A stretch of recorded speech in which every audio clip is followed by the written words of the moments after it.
حضرت آدم علیہ السلام جب جنت سے زمین پر تشریف لائے تو بارگاہ الہی میں عرض کیا، خدایا میں یہاں پر نہ تو ملائکہ کو دیکھتا ہوں اور نہ ہی یہاں پر کوئی عبادت گاہ دیکھتا ہوں، جیسا کہ آسمان پر بیت المعمور دیکھتا تھا جس کے ارد گرد طواف کیا جاتا تھا۔ اللہ تعالیٰ نے فرمایا، اے آدم تم زمین پر کعبہ کی تعمیر کرو اور اس کی طرف رخ کر کے نماز ادا کیا کرو اور اسی کا طواف بھی کیا کرنا۔ کعبے کی تعمیر میں تمہاری رہبری حضرت جبرائیل علیہ السلام کریں گے۔ حضرت جبرائیل علیہ السلام حضرت آدم علیہ السلام کے پاس آئے اور ان کو اس جگہ پر لے گئے جہاں پر اللہ تعالیٰ نے کعبہ بنانے کا حکم دیا تھا۔ حضرت جبرائیل علیہ السلام نے سب سے پہلے نشاندہی کی، پھر اس کے بعد 7 زمین تک کعبے کی بنیاد ڈال دی، جس کو فرشتوں نے 5 پہاڑوں سے لائے گئے پتھروں سے بھر دیا اور اس کی چاروں طرف سے دیواریں بنا دی۔ بعض روایات میں آیا ہے کہ حضرت جبرائیل علیہ السلام آسمان سے بیت المعمور اٹھا کر لائے اور اس 4 دیواری کے بیچ میں لا کر رکھ دیا، جس کی طرف رخ کر کے حضرت آدم علیہ السلام نماز ادا کرتے رہے اور اس کا طواف بھی کرتے تھے۔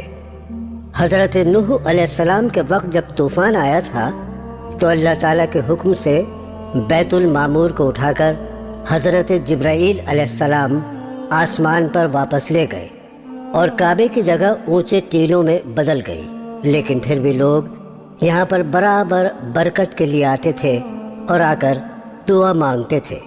حضرت ابراہیم علیہ السلام کے زمانے تک کعبہ اسی حال میں رہا، لیکن جب حضرت اسماعیل علیہ السلام اور حضرت ہاجرہ علیہ السلام آ کر اس میدان میں ٹھہرے اور ان کی وجہ سے کچھ آبادی ہو گئی، اور حضرت ہاجرہ علیہ السلام کے انتقال کے بعد حضرت ابراہیم علیہ السلام کو اللہ تعالیٰ کا حکم ہوا، آپ اسماعیل کو ساتھ لے کر یہاں پر کعبہ بنائیں۔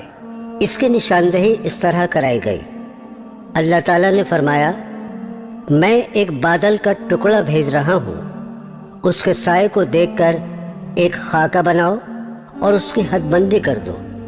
حضرت ابراہیم علیہ السلام نے حضرت اسماعیل علیہ السلام کی مدد سے زمین کھودی تو بنیاد حضرت آدم علیہ السلام نمودار ہوئی، اور پھر اسی مقام پر حضرت ابراہیم علیہ السلام نے خانہ کعبہ کی تعمیر شروع کر دی، اور جب خانہ کعبہ کی دیواریں حضرت ابراہیم علیہ السلام کے سر کے برابر اونچی بن گئیں اور انہیں اب اس سے اونچی دیوار بنانا مشکل ہو گیا، تب اس وقت حضرت ابراہیم علیہ السلام کے ایک معجزے کا نزول ہوا، جو کہ ایک پتھر کی شکل میں تھا، جس کو مقام ابراہیم کہا جاتا ہے۔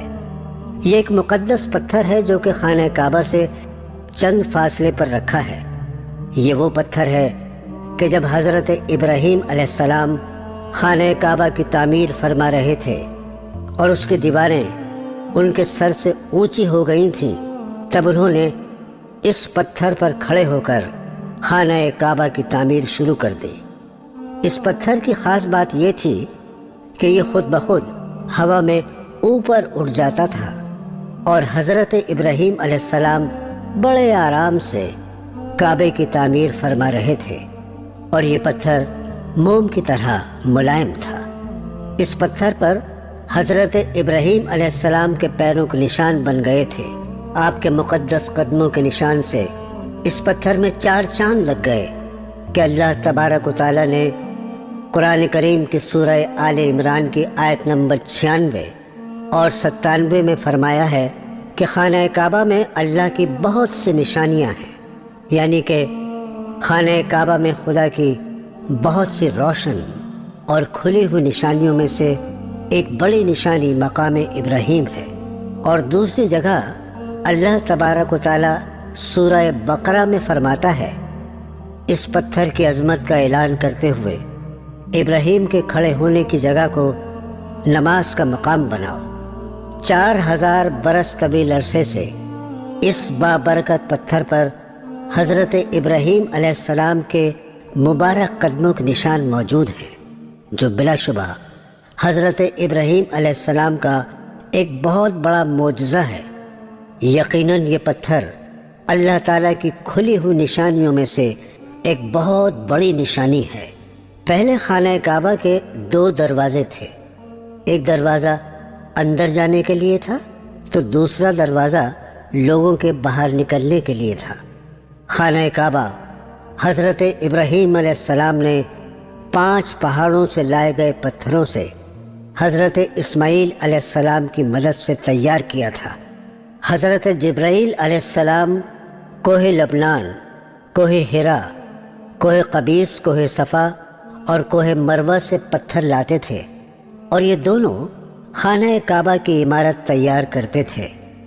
جب عمارت پوری طرح سے تیار ہو گئی تو ایک دن حضرت جبرائیل علیہ السلام نے حضرت ابراہیم علیہ السلام سے آ کر فرمایا، اے ابراہیم، اللہ تعالیٰ نے تم کو سلام کہا ہے اور فرمایا ہے کہ تم نے بڑی محنت سے یہ گھر بنایا ہے، اور فرمایا، اے ابراہیم، تم لوگوں کو دعوت دو خانہ کعبہ آنے کی اور بلند آواز میں پکارو، میں تمہاری آواز لوگوں تک پہنچا دوں گا۔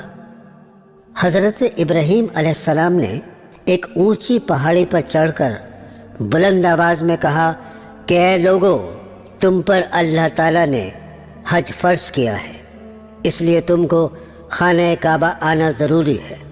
تب چاروں طرف سے آواز آنے لگی، لبیک اللہم لبیک لا شریک لک لبیک۔ اللہ تبارک و تعالیٰ نے سبھی مسلمان عورتوں اور مرد پر حج فرض کر دیا۔ اللہ تعالیٰ نے حکم دیا کہ تم لوگ میرے مقدس گھر خانہ کعبہ کے طواف کے بعد مقام ابراہیم کے پاس 2 رکعت نماز ادا کرو۔ خانہ کعبہ میں حجر اسود کا اپنا ایک اہم مقام ہے۔ حجر اسود خانہ کعبہ میں لگا ہوا مقدس پتھر ہے۔ حج کے دوران طواف کرتے وقت حجاج بوسہ دیتے ہیں۔ یہ خانہ کعبہ کی جنوب مشرقی دیوار میں قد آدم کے برابر نصب ہے۔ اگر اس پتھر کو قریب سے دیکھیں تو اس کے 12 سے زیادہ ٹکڑے ہیں جنہیں کسی مسالے سے جوڑا گیا ہے۔ شاید یہ کسی زمانے میں ٹوٹ گیا ہو اور اس کو دوبارہ جوڑا گیا۔ اس پتھر کو ایک چاندی کے فریم میں جڑا گیا ہے۔ حجر اسود کہاں سے آیا ہے یا اس کو کہاں سے لائے ہیں، اس بات کی مکمل معلومات حاصل نہیں۔ ابن عباس رضی اللہ تعالیٰ عنہ کی ایک روایت کے مطابق آقا حضور صلی اللہ تعالیٰ علیہ وسلم نے فرمایا کہ حجر اسود جنت سے لایا گیا ہے، تو خانہ کعبہ کی تعمیر اول کے وقت سے یہ حجر اسود اس میں موجود تھا۔ 606 عیسوی میں جب سیلاب آیا تھا، اس وقت کعبے کی عمارت کو نقصان پہنچا تھا اور قریش قبیلے نے اس کی دوبارہ تعمیر کی۔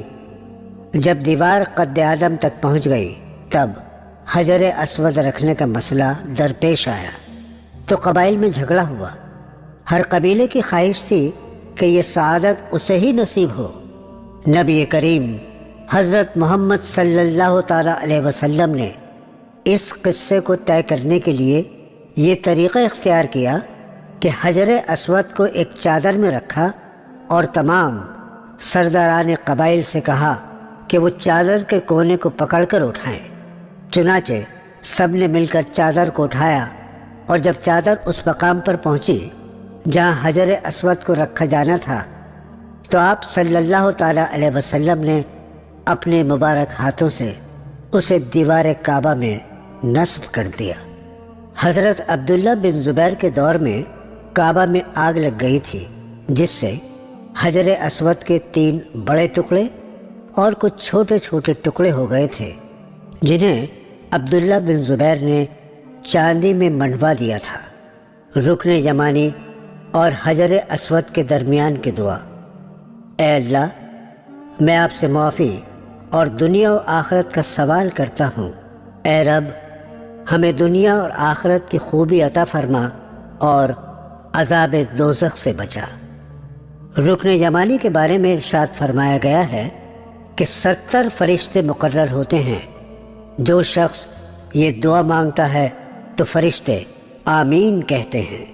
اللہ تبارک و تعالی ہم سب کو حج کی توفیق عطا فرمائے۔